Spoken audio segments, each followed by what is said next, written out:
బిస్మిల్లాహి వస్సలాతు వసలాము అలా రసూలిల్లా. ప్రేమైన సహోదరులారా, సోదరిమణులారా, ఇవాళ నేను చాలా ముఖ్యమైన, చాలా అవసరమైన విషయం గురించి నేను చెప్పదలుచుకున్నాను. చూడండి, వృధా మాటలు, పనికిరాని మాటలు, లేకపోతే ఒక విషయాన్ని చెప్పటానికి తిరిగి తిప్పి తిప్పి తేవటం మంచిది కాదు. ఇవాళ రోజుల్లో మనుషులు కూడా వినట్లేదన్నమాట. వినేవాళ్ళు కొంతమంది ఉంటారనుకోండి. ఒక చిన్న విషయం చెప్తాను, మీరు కొద్దిగా ఆలోచించండి, కొద్దిగా గ్రహించండి. సోదర సోదరీమణులారా, ఇస్లాములో ప్రతి ఒక్క వస్తువు గురించి, ప్రతి ఒక్క పని గురించి, ప్రతి ఒక్క ఆచరణ గురించి వివరించి స్పష్టంగా ప్రళయ దినం దాకా వచ్చే సమస్యల గురించి పూర్తిగా వివరించబడింది. అయితే విషయం ఏంటంటే, ఇవాళ ముస్లిం సమాజం దగ్గర, మన యొక్క ఇటువైపు అంటే మన ఇండియా, అలాగనే ఇటువైపు అన్నమాట, ఏషియా మొత్తం కాదు, కొన్ని కంట్రీలు, కొన్ని దేశాలు, ప్రత్యేకించి మన యొక్క ఇండియా చూడండి, ముస్లిమ్స్ దగ్గర నమాజ్ చదువుకుంటానికి మస్జిదులు ఉన్నాయి. అలాగనే పండగ నమాజులు చదువుకుంటానికి ఈద్గాలు ఉన్నాయి. అలాగనే మనిషి చనిపోయిన తర్వాత సమాధిలో పెట్టడానికి సమాధులు ఉన్నాయి, ఖబరస్థాన్లు ఉన్నాయి.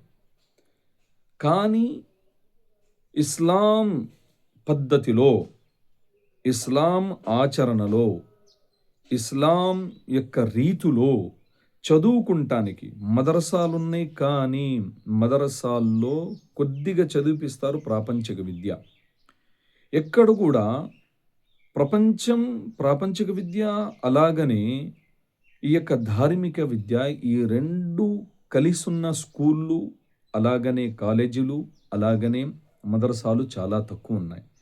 ఇప్పుడు మన యొక్క సమాజంలో, మన యొక్క నేషన్లో, మన యొక్క ఉమ్మతులో ఎవరైతే ధనికులు ఉన్నారో, ఎవరికైతే అల్లాహ్ తబారక్ వ తఆలా ధనాన్ని ప్రసాదించాడో వాళ్ళు ఏం చేయాలంటే, కొద్దిగా ఎంతైతే స్తోమత ఉందో ఆ స్తోమతలోనే స్కూల్స్ తెరవాలి, ఆ స్తోమతలోనే కాలేజీలు తెరవాలి. ఎందుకంటే ఒక పిల్లవాడు చిన్నప్పుడు కాడ్నించి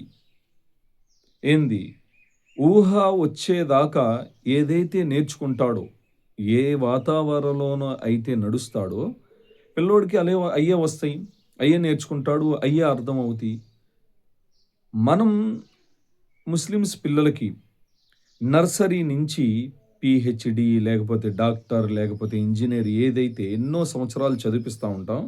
చదివిపించిన తర్వాత వాతావరణం దొరకక, ధార్మిక విద్య దొరకక, ఆ యొక్క ప్రదేశం దొరకక, ఆ యొక్క పిల్లవాడి, ఆ యొక్క మనిషి ఎలా తయారవుతాడంటే, ఏదైతే మన కాన్సెప్ట్ ఉందో, ఏదైతే అల్లాహ్ ఒక్కడే, అల్లాహ్ తప్ప పూజకు అర్హులు ఎవరూ లేరు, అలాగనే చిట్ట చివరి ప్రవక్త హజరత్ ముహమ్మద్ సల్లల్లాహు అలైహి వసల్లం గారు, మన ప్రవక్త, ఆయన యొక్క దారిలోనే సాఫల్యం ఉంది.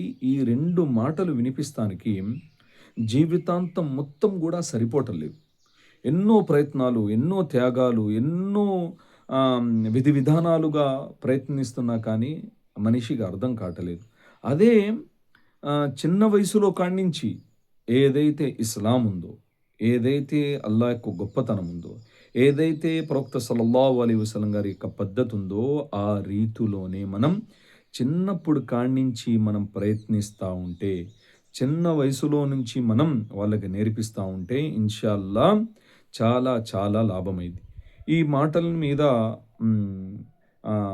ఆలోచిస్తారని నమ్మకం ఉంది. అల్లాహ్ తబారక్ వ తఆలా ఆచరించే భాగ్యాన్ని ప్రసాదించుగాక. ఆమీన్.